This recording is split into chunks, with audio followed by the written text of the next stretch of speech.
Hey everybody, I'm Alicia and I am one of your hosts of Nurse Strong Podcast. And I'm Nikki. How's everybody doing today? I hope good. How are you? I'm alright, I guess. I guess I feel like a kid in the candy store now that I got my friend back. So. I know, y'all. I've been out with the COVID. It got me. I really feel got. And I feel got. Like, right. Dang. And I was like one of the main people out here, like, people being so paranoid about COVID. And I always knew it was real. And I always wore my mask. And, but I just wasn't scared. Right. And then I mess around and get all of the symptoms. But the one that really would have put me down was shortness of breath. And I never had problems breathing, so I thank the Lord above. Yay. So, how's your week? I had to improvise since I was rolling solo, but it was good. I got back from Kansas City, getting my kiddos, so went back to work, unfortunately, but glad to have a job though. Right. So it was good.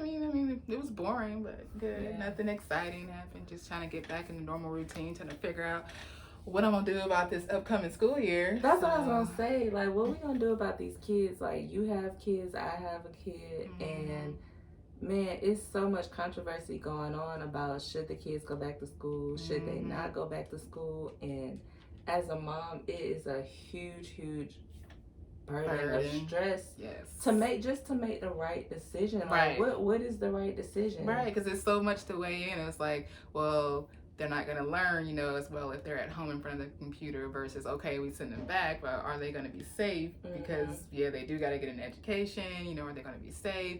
What are the kids going to be wearing a mask, or how are you going to safety distance? Are you going to be able to make them wear a mask? Right. Or, swapping masks because, oh, your mask is cute. It's so much to put into it to try and figure out what is the best decision for you and your kids. And right now it's, you can't trust the leadership because they're just like, send them back, it's good, whatever, we're going to wipe the desk down and, send them up in there. But I don't think that they're taking into consideration all the things that we're running through. Right, and the teachers and parents as well. Exactly. What did your school system decide? Oh my gosh, so the middle school I hadn't even heard from because my daughter's going back to the middle school for the first time. Well, not going back, going to middle school. So I hadn't even heard anything from them, which was weird. The elementary school where my son's going to, at first they said we had a choice. You could either go back full time, they were going to implement social distancing, kids had to wear a mask, teachers were going to wear a shield, and they were going to space the desk out.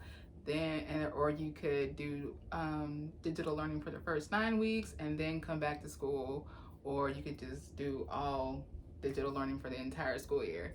Then like last week got an email saying that they're changing the school start date, and now everybody has to do digital learning for the first 9 weeks, and then after 9 weeks then they would figure out what they're going to do next. But sports are still happening.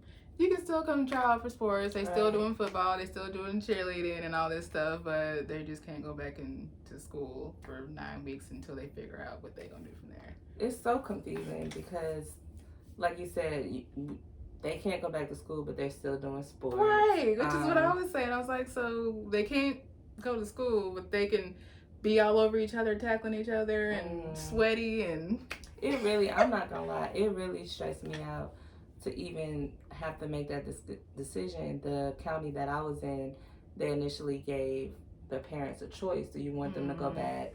Do you want them to be remote? And that was wearing me out that I had to make that decision because I always have to bring up mental health. Right.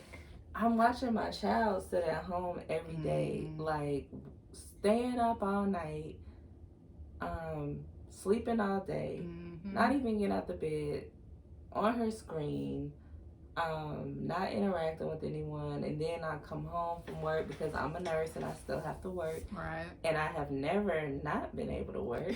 So, she's been riding it out by herself since March, and I feel awful.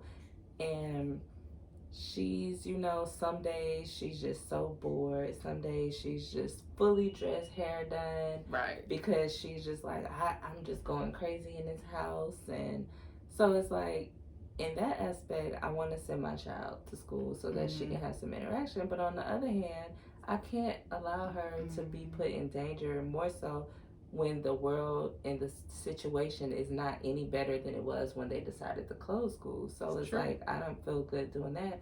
But then again, am I going to let my kid be at home by And herself depressed. knowing that I can't stay home with her? I have to go to school. So Right. what do you do? Like, y'all tell us what y'all did. Like, Right. what are we supposed to do? Was your decision impacted by, well, did it change from when you, well, pre-COVID diagnosis, post-COVID diagnosis? Yes. So after we both got sick. I got sick, then my daughter started getting symptoms, and being that they don't know if or how long, my dog trying to come in. Being that we don't know if or how long you have antibodies or Mm-hmm. immunity, I was so grateful and thankful that we made it through. That I'm Right. like, I'm not trying to, I don't know if we can get Get it again. reinfected Mm-hmm. or what. And I don't know, I felt so stressed out. So the county ended up making a decision, and they're going to do remote learning, which we decided we're just going to make the best of it. We're going to, Mm-hmm. get a schedule together. We're going to get her, we're going to share office because I have an office, so she can use my office so that she won't just be sitting in her bed, sitting in her room. Right. We're just gonna try to make the best of it. But right. But then for the little kids and the parents who gotta Right. go to work, like, I'm trying to figure out, like, what am I gonna do? yeah, And then, like, my daughter, like, she has an IEP for school. Like, how are they gonna implement that? And so when the parents asked, they said, well, they sent out an email, which I didn't really appreciate. They were like, well, for the students who have an IEP, the same way that it was implemented in school will be implemented in digital learning. Well, when we first had it implemented, the digital learning, her IEP wasn't used. Like, she's supposed to get pulled out for one-on-one teaching. That didn't happen. They literally told me when I asked, like, okay, she's falling behind, she's not getting this, she needs help. The teacher said, well, she tried, so we'll just pass her. I don't want you to just pass her. Mm-hmm. I want her to get the help that she's supposed to get, and I didn't get it. And then here we are going through this again, and the response is, oh, well, it's gonna work. Mm-hmm. And I'm supposed to trust that it's gonna work, but I don't think it will. But so now I'm trying to figure out, like, do I find a tutor, or how does that work? Like, get together with some other parents and get somebody to come over to the house, and I don't know. And then that's an additional cost. Right. That I got to figure out how to pay for. Because that's the only thing I could think of was, like, maybe if there's a parent or a teacher or a tutor or somebody that is able to maybe get a group of few kids and parents got together to pay them, and they can, help those kids. But then you have to find them. That's an extra cost. You have to, either allow your kid to go somewhere or bring other kids into your home that you don't know. So Yep.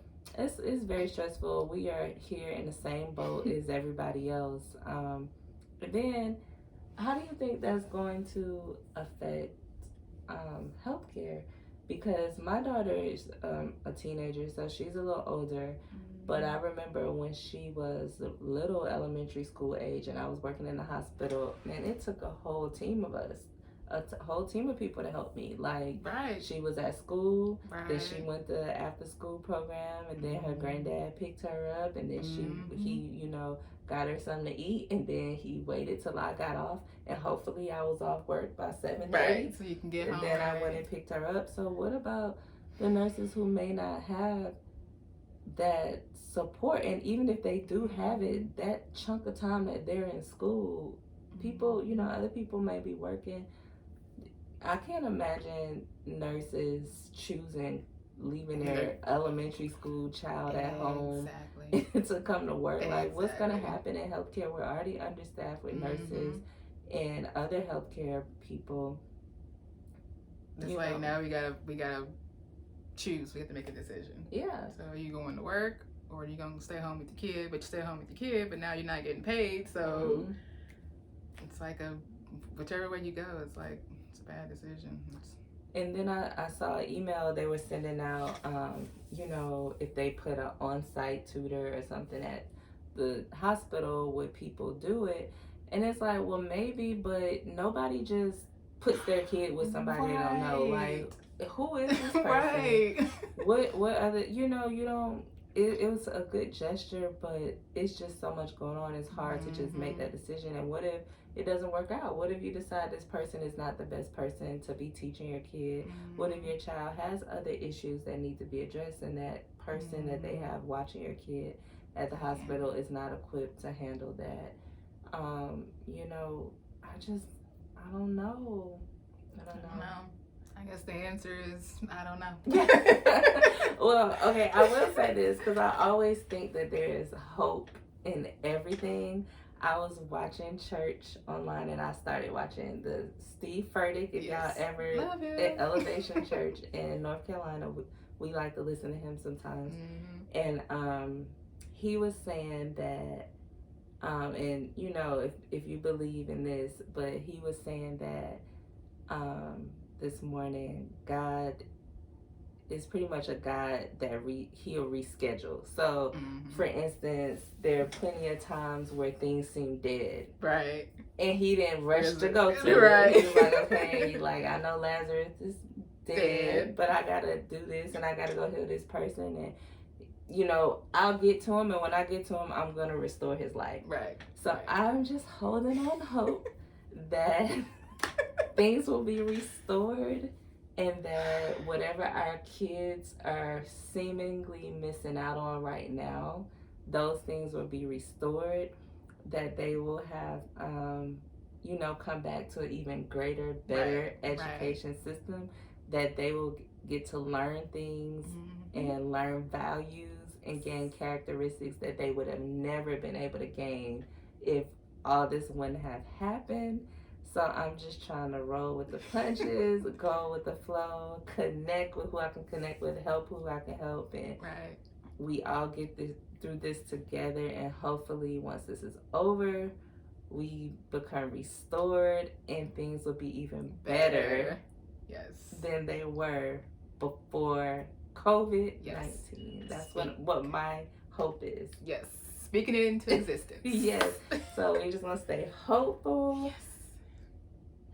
Stay positive, and just really expect a plot twist and expect a blessing. That's what I am holding on to during this time. Absolutely.